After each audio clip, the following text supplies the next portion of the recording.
Welcome, everyone, to In the Spotlight. Joining me tonight is a multi-talented, multifaceted artist whose face you may recognize from films like Talladega Nights, Diary of a Wimpy Kid, and Greyhound. But his voice, more and more people are recognizing that each and every day. Please welcome to the show singer, songwriter, actor, and the pride of Clanton, Alabama, Grayson Russell. Hey, Grayson, welcome to the spotlight, sir. How's it going, boss? Thank you for having me. The pride of Clanton, Alabama. I've been called a lot of things. Never that. That's awesome. I'll take it. Well, I've heard in some other clips where you sound very proud of where you're from, and I know that they got to be proud of you too, Grayson. Sir. Yes, sir. I hope so. Yeah, I know so. Well, I'll tell you what I really would like to do is kind of take a little bit of a trip back, Grayson, because a lot of people, as I mentioned, may be familiar with your work in films, and you obviously started at a very young age in Talladega Nights. But what they may not know is that your love for music actually came about even before that at a really young Sir. age. And there was something about a George Strait movie that really inspired that love for music initially. Can you share that story with us? Yeah. So my dad was always a huge George Strait fan, and for whatever reason, I guess I listened to it enough that I started to fall in love with George Strait. But I really credit my love for country music and my belief that I could do it with the Pure Country film with Mm. its soundtrack. Because when you go and listen to the soundtrack specifically, there's a song called Heartland on there. When you hear Mm. twin fiddles and steel guitar, Yeah. and I believe George's son, somebody, I don't know who it is, there is a toddler singing on it. When you hear twin fiddles and a steel guitar, there's a very young child. And I think in my own mind, as probably I want to say about a 2 year old, hearing that going, okay, well, that kid's doing it. There's no reason why I couldn't be. And so from that point, it was on. And it's really funny because the first memory that I have, and talk about a full circle moment, is I was decked out like George Strait at the 75th anniversary of the Grand Ole Opry. Oof. This uh, early 2000s. And Old Crow Medicine Show was playing the door. I want to say that's probably the first time I ever heard of a fiddle in real life. And I was dancing. And they pointed and they laughed at me because they thought I was really cute, but I thought they were laughing at me and I was embarrassed. Oh, So I wow. remember kind of curling up and sulking, looking at my boots. Friday night, I got to be backstage at the Opry with Old Crow Medicine Show and show them that video that my dad took on his camcorder of them playing Wagon Wheel back out front when they're out in front of the out in front of the Opry. When then of course this go around they're headlining the first half of the show. So anyway, long story short, roundabout way, Pure Country is how I fell in love with it, and that was what gave me the probably the at least for sure the inspiration or the belief in myself that I could, because there's this kid singing on this soundtrack, and evidently Yeah. if that kid can do it, I can too. I love that attitude, even at a young age. If he can do it, I can too. I wish more people had an attitude like that. That's actually a pretty darn mature attitude for someone that young. At that point, I started introducing myself. Hi, gal. I'm Grayson Claude Russell George Strait. And everybody thought I lived on a farm when I lived next to Walmart. I could hit the high school with a rock. Oh my gosh. Well, hey, you know what? There's nothing wrong with being confident and having a belief in yourself. And I think that's a great thing. And now, as I mentioned earlier, so you've got this love for music at a young age. Obviously, you started acting at a young age. When did the songwriting come into being? So the songwriting came way, way, way, way later. So I started traveling and singing with folks when I was 5, and then obviously film kicked off when I was 7. The first band I had was in the second grade. We sang soul Bee Gees music. I was a 7 year old. That's a whole other story. That's a whole other rabbit trail we can go down. But when I got to college, I had been leading worship in church. I did for a total more or less on staff for about 9 years, up from middle school up through my undergrad. But when I got to college, I went to Lee University, which is a music school. And Hmm. my sole goal was to put together a band good enough to play Freebird. That's what I wanted to do. Like that was my only goal. I was my undergrads in film. That's what I was studying while I was there. But I want to put together a band that could play Freebird. 7 years later, same band, same guys, still traveling, doing the thing. Um, But I very specifically remember riding down Church Street on campus, vowing to never do original music because I thought there's no reason why I could write something that anyone would want to hear more and enjoy more than playing Freebird or playing Lagrange. What do I have to say? What do I have to compose in my mind that would move anybody any more than what they can already hear us do anyway, that we already do really well? Because at that point, we've been a cover band for like 5 years. It wasn't until COVID hit, I was leading worship at a church in Lodi, California. And I was just really mad at the world and everything that was going on, and ended up writing a song in like 15 minutes that hit me sitting in the car in the driveway of this house I was staying at. And it wasn't half bad. It's like, okay, well, I guess I wasn't as far behind with my songwriting skills as I thought I was, given that I really hadn't done anything up to that point. And for the next 3 years, songwriting kind of became a little bit of a kind of a therapeutic exercise for me, for a dozen different heartbreaks of taking how I felt about a particular situation, whether it was something going on in the world or something going on in my life or something going on in somebody else's life that I felt really strongly about, and presenting it in a way that over time, us playing them live, we really began to believe, that, hey, these songs aren't that bad, because we're writing them, and now we're taking them and we're moving them into our set with Freebird, and we're watching people laugh and we're watching people cry. Wow. And it took about 2 years of that for me to get confident enough to say, hey, let's put these things down on celluloid here, and let's see what we can do. Because this is music was the only thing that I ever really wanted to do. Like I said, once I saw Pure Country, it was like, okay, cool. I want to live on a tour bus as a 2-3-year-old child. But I didn't start writing until COVID. I've got a very dear friend. He's in his 90s. He was the only real doctor we had in town for like 20 years. And I asked him, what was your favorite thing about, working in a hospital, or and of course this was back when they had segregated waiting rooms, the whole deal. And he said, my favorite thing was working in the baby delivery section and head that up. He said, because delivering children is the only thing that you can go into the hospital with and come out with something better than you had to start with.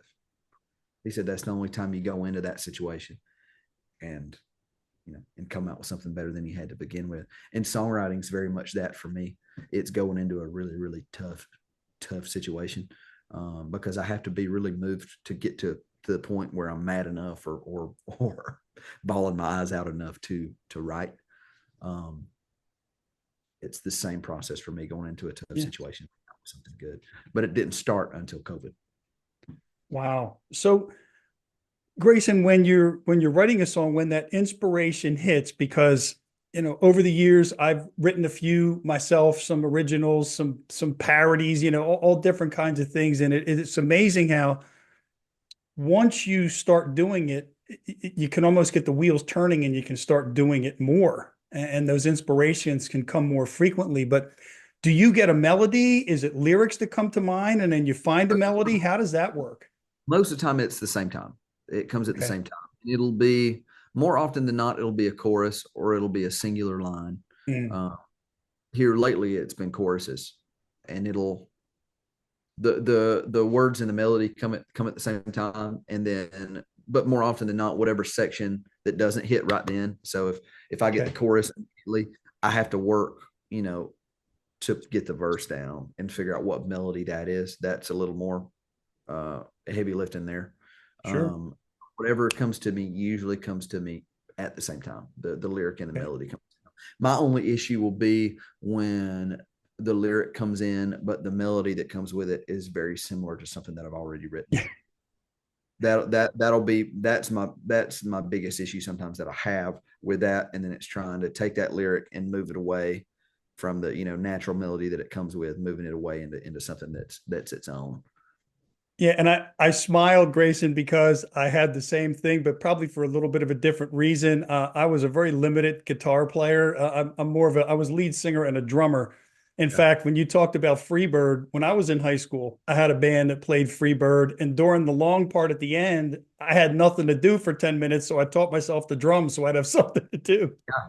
Yeah. But when it comes to songwriting, I think 9 of my first 10 songs all sounded eerily similar to Johnny Be Good. And I realized it was because that was the one progression I could play. Yeah. Yeah. For me, I made a really big point because Corn Kerosene and Beneath the Bow are two of what will be about a 14, 15 song album that will drop in May, as a, a definitely larger project. The goal going into it for me was to sonically cast a wide enough net sound wise, that if something stuck and I chose to lean more that direction for album number 2, it wouldn't be a sound that came out of left field. Uh, Everybody that's listening to our stuff, because nothing makes me a little more sideways than, having artists that I've listened to do their thing in their wheelhouse for 10 years and then they jerk off, go off sideways in a weird direction. And then, it takes me a minute to follow their lead. So Sure. I wanted to try to going into it, have a common thread, sound wise throughout the album, but it be different enough to where if somebody likes one thing, they can hold to that piece, and somebody else likes another thing, they can hold there, which has been a challenge for sure, because you grow up listening to a limited number of things. It's going to be those how, so trying to expand that can be difficult. But I've tried to avoid the Johnny Be Good situation as much as I can.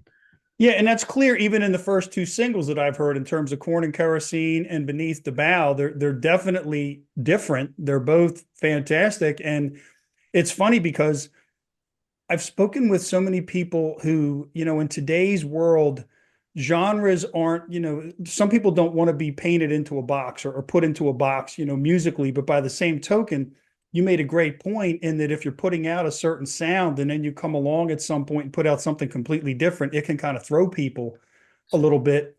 But when it comes to this album, and I heard you say there's going to be 14, 15 songs. So it's Living in Women Volume 1 is going to be the name of the Yes, album, sir. right? Yes, sir. Okay, so I've got a question about that I'll come back to. But one of the things that I thought was really impressive that I heard was important to you, and I'm curious to find out why, is that you wanted to write all of the songs on the album. You didn't want to do any covers or do songs from other people. It was really important for you to write. Now, based on what you've said the last few minutes, it's coming clearer to me why that is the case. But is that an accurate assessment on my part from what I read Yeah, and heard that yeah. it really was that important to you?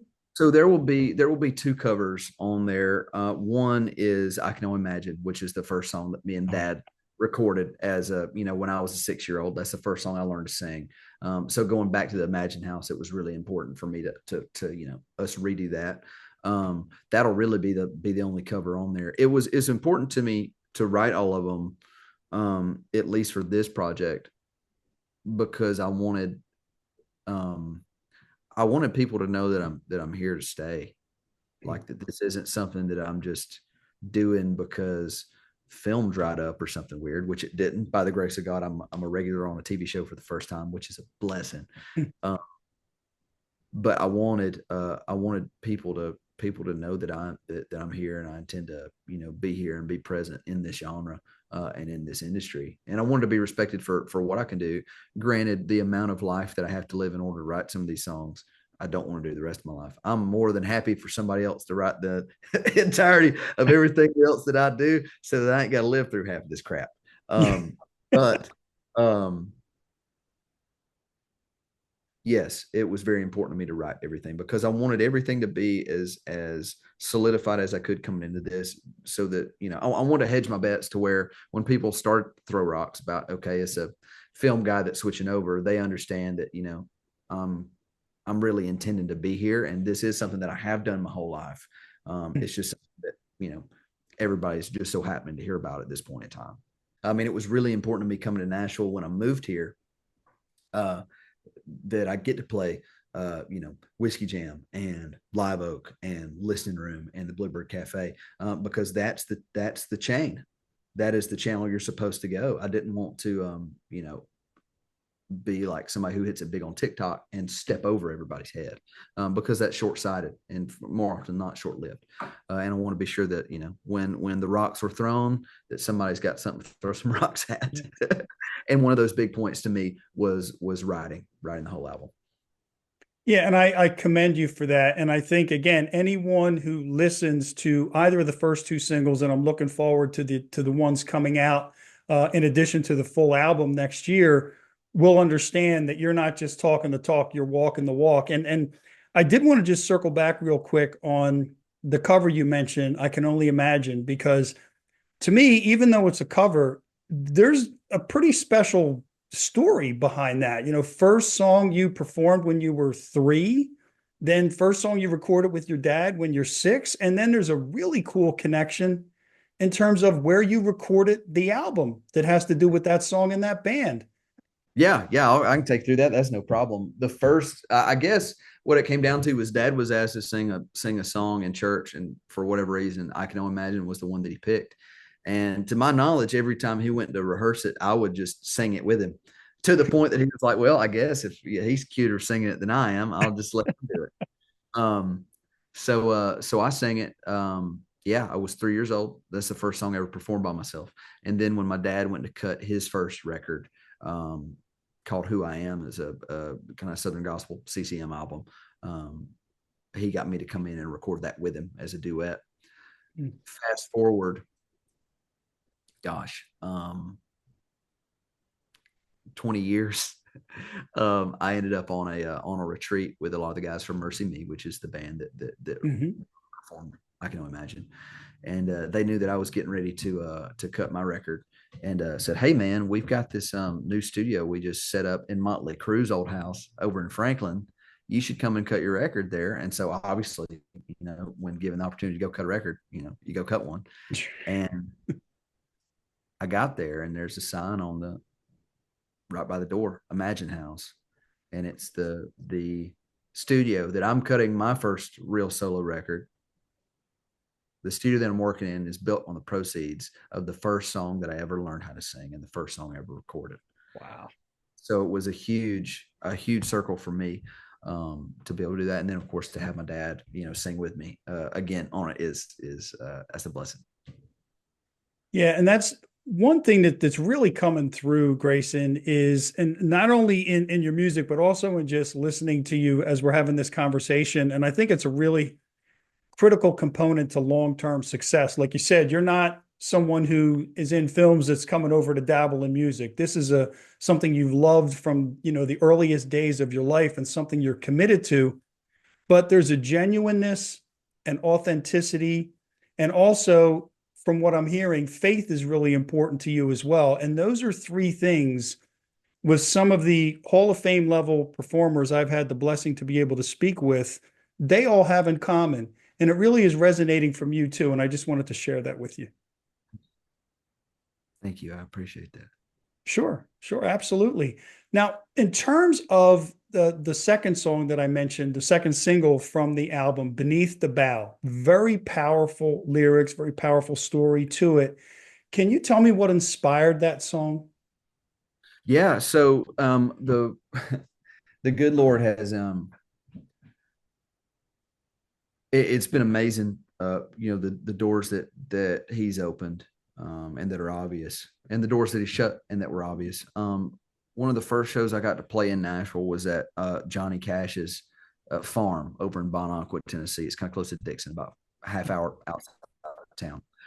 And I got to go over there and play just kind of randomly, and was getting ready to leave to go back to Chattanooga. And the people who run it said, "Hey, you're more than welcome to just stay here. It's 11:30 at night. You got a 4-hour drive back. Why don't you just stay here and then leave in the morning? You can sleep in the basement or Johnny and June's room." I was like, okay, I would love that. So of course, then I go and sleep in Johnny Cash's house, and then everything's like, "Hey, I just used Johnny Cash's commode. And, hey, these are Johnny Cash's whatever," and I just slept in together. And I woke up the next morning, and the man who owns the farm, him and his wife, is Brian and Sally Oxley. Brian's an amazing songwriter in his own right. He said, "Hey, I got this song. I want you to hear my songs." And so, which of course, when somebody sits you down and tries to play all their music, that can go either way. And he probably played probably 10 songs. One of them was a song that I love that I'll probably cut in the future. It's called "Don't Say I Do If You Don't." And he played me the song "Beneath the Bow" that he had already kind of recorded and done in kind of a certain way. And he's like, "Hey, if there's any songs you want to do, by all means. I'm just old and I want to get the songs out before I die." It was really how I kind of said. I was like, "Okay, well, sure." That one was the one that I kind of latched onto and thought, okay, I think if there's a song on here that I can do, that's one that I can do well. And he was gracious enough to give me that song and say, "Hey, here's the bones. Here's how I have it written. Make it your own. Make it make sense in the way that you want to do it." Wow. Which is a blessing, because that's even in the film world, that's something that's not very common either. And so I was really, really blessed to be able to take this song, and over about 2 years, that's the first song that we started playing off of this album, that we started playing live, 3 years ago. That was the one that made me believe, okay, this is a song that we can play that's original, that it's going to mean something to somebody. For sure. Starting to build some bones for an album is really kind of how it felt.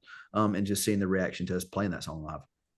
And is one that's taken a new meaning over time, certainly in the realm of, economics and politics. And that's not a world I really care to dive into, but for people that, feel ignored and feel like, hey, we're down here on the bottom making this country run, but nobody's listening to us when we're screaming and hollering that the freaking ship is sinking.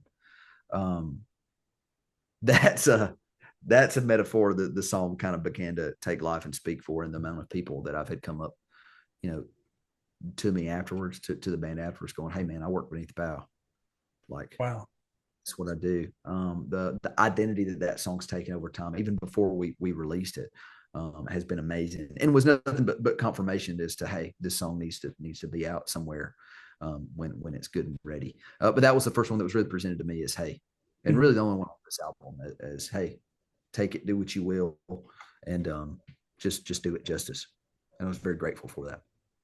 Yeah, and I can tell from at least my perspective, having listened to it many times, I think you did it justice and you made it your own. And I can absolutely see where it would resonate with a large group of people all across the country and around the world that maybe don't have a voice that you're giving a voice to with that song. So again, congratulations on a great song. And I think as more and more people hear it and as you perform it live, it's only going to grow and grow in terms of popularity. So I just got a couple last questions for you, Grayson. One is, you said you're working on a television show, which is great. You're obviously still working hard with your music. If I was to take a look at each aspect or each facet of your life one at a time and say, what do you love most about being a singer-songwriter?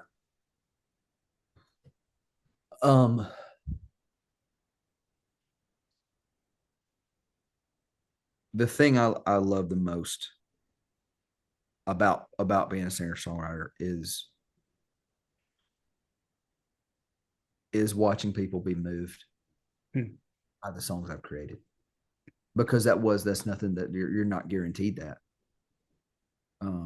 Yeah. The song that usually rocks people the most, that'll be the next one that'll come out. I'll preface it a little bit. The only reason I'm able to do the things that I've done, and the only reason I am who I am, is because of the relative hell that my family has survived and lived through and come out the other side of. And so there's a song, the next one will be out. It's called "Turned Out Good." That's about my dad and his road through being abused as a child and all kinds of craziness, and my granddad being losing his mom from picking cotton at 3 years old, to being paralyzed at 7, to being miraculously healed at 8 years old. All these through lines of horrific situations that my family lived through, and coming out the other side and turning out to be good, honest, contributing citizens to this planet. When I wrote that one and started to watch people line up at the table to meet my dad, after singing about his story and watching these grown men bawl their eyes out and go, how in the world did you do it? For me, that's what validated this entire journey. Is if for nothing else, this whole album, the whole past 7 years of my life, putting the work into the Southern rock band is for not Beneath the Bow, but it's for the next one, funny enough. Wow. And that is my favorite part, certainly, about being a songwriter.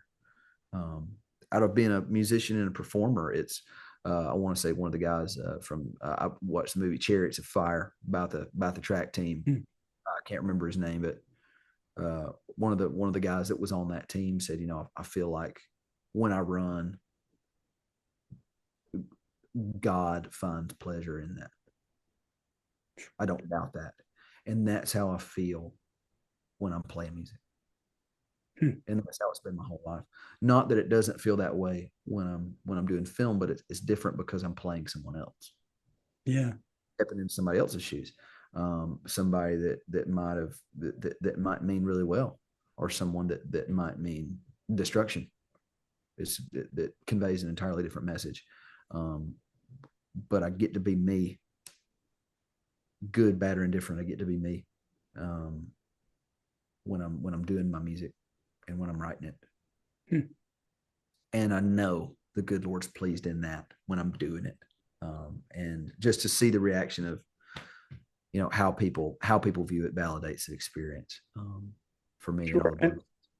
And I'll tell you, Grayson, one question that I ask all my guests, and I think you just kind of answered it. And I think there's going to be more to the answer in the next song based on what you said, but I always ask what you're most proud of. And it just kind of came through in what you were just talking about. Yes, sir. Yeah. It's Talladega Nights was an audition in the newspaper. Dad went fishing and me and Mom were bored. That's the only reason I went. The only reason we went. Dad had to fish a tournament and had to go practice, and me and Mom were bored. And that whole experience was thrust upon me. And I'm incredibly proud of how my mom and my family adapted and helped me navigate through that, to the degree they have. Because we arguably wouldn't be having this conversation without that, because I don't know if I've ever would have met Scott without that background that I've had. But on the music side, being able to, step into the shoes of the writer and create something that isn't, pre-programmed and saying, hey, put your own spin on it, like Beneath the Bow, more or less, even though it did change some stuff with it. But to be able to take experiences of people that were horrific and take them into the NICU and birth that thing. Wow. Yeah. And come out with something good and go, hey, this will help validate that experience.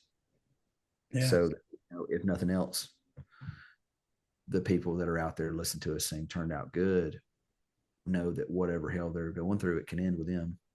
It doesn't have to continue down the generations here.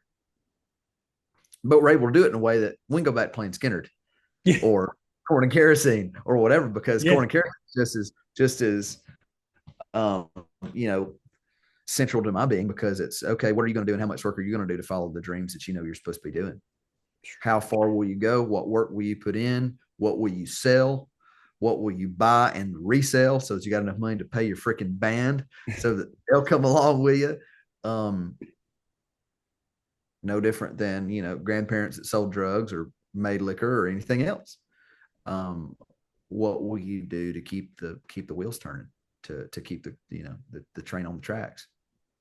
Each song off of this album is a different facet of the life that I've lived, been fortunate enough to live, the unfortunate circumstances that I got myself into that I shouldn't have. All different pieces. The title Living in Women is a prayer request. That's what we would get together, and like when we would get together to pray before the show, the general prayer request is, well, what you got going on? Oh, well, my mom's sick, or yada yada yada, or Nick, what you got happening? He's like, living in women. That usually covered it. That usually covered everything. And then when I looked at kind of a central title for this album, what was it going to be? It's like, well, Living in Women, Volume 1. that pretty much Wraps of everything, because there's not, I mean, and this is a real broad, deal. There's not a thing that living in women really doesn't touch. So that you can have songs like Beneath the Bow, or you can have Corn and Kerosene, or you can have Turned Out Good and still exist under this singular, umbrella and package.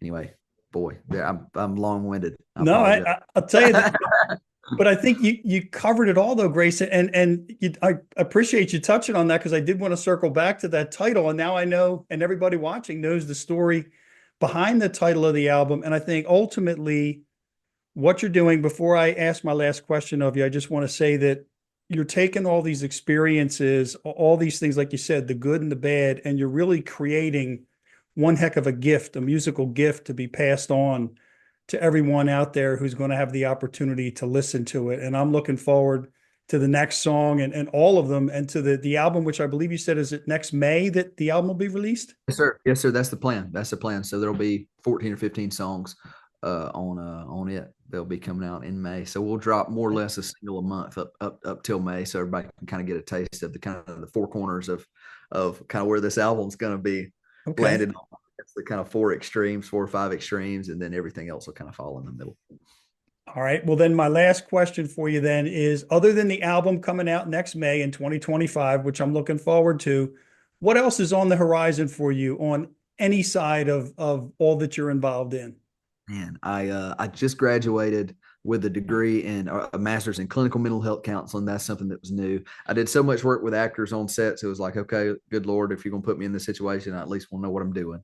That Wow. that happened. That was the whole deal. But I will wrap my first season as a series regular in April on a show called Blue Ridge that I'm so happy to be part of. I get to play the village idiot. I get to be I was in a documentary with Billy Bob Thornton a couple of weeks ago, and his advice to me, and he's one of my cinematic heroes, was whatever role you play, it needs to be a version of you. Hmm. You're playing a drug dealer. What would Grayson be like as a drug dealer? It doesn't need to be you playing a part. It has to have a piece of you in it. Otherwise, it ain't gonna fly. And so for Wow. me, diving into the far depths of the redneckery that I'm capable of, and getting to play Dwayne Dixon on Blue Ridge season 2 has been fantastic. It was a show that I was only supposed to come in for like 2 episodes of during the first season, and they were gracious enough to write me in as a regular. So in all, I guess all 8 episodes for season 2. So we'll wrap that in April, and then I don't know the date for when that comes out. But my main thing now is getting these singles done so that I can drop them while I'm on set. so then we can, so then as soon as we wrap in April, May, we can drop an album and tour till we go back into season 3, if there's a season 3 or whatever projects coming down the pipe. Wow. So trying to keep the ball rolling. How far will you go? That is amazing. Again, I was so excited about having this opportunity to talk with you and get to know you. And now with all the different things that you're involved with, I'm even more impressed than I was, because this is, to me, everything happens for a reason. And everything you just said, I just can't help but think that as much success as you've had up to this point in your life, you're just getting started. I hope so, my friend.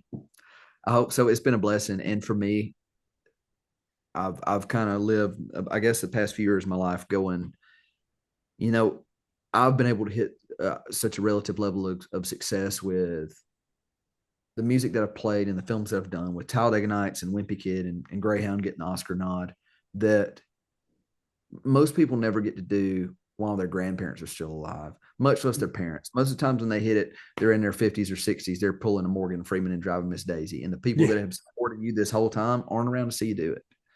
I've gotten to do that. And if I never work again, if I never play another song, if I get smoked by the like drunk pedal trolley on Broadway in Nashville in a half hour, I've got my money's worth. Y'all don't shed a tear for me, my friend. Because if success occurs, praise the Lord, and if it doesn't, I ain't got nothing to complain about, not a shred. And that's a Wow. blessing. very blessed to have gotten to live to continue to get to live the life that I have. I wouldn't trade it, good, bad, or indifferent. Well, I'll tell you, Grayson, again, I really appreciate you taking the time to join me and to share your story here on the Spotlight. I really wish you nothing but the best. I know 2025 is going to be a huge year for you. I look forward to welcoming you back down the road and talking about, how things are coming along and what new ventures you may have coming up even beyond that. So thank you again so much for joining me. I really appreciate it. Yes, sir. Thanks, boss. Y'all take care. Yeah. Y'all give it a spin. Folks, thank you for watching. We couldn't do it without you. We'll see you next time.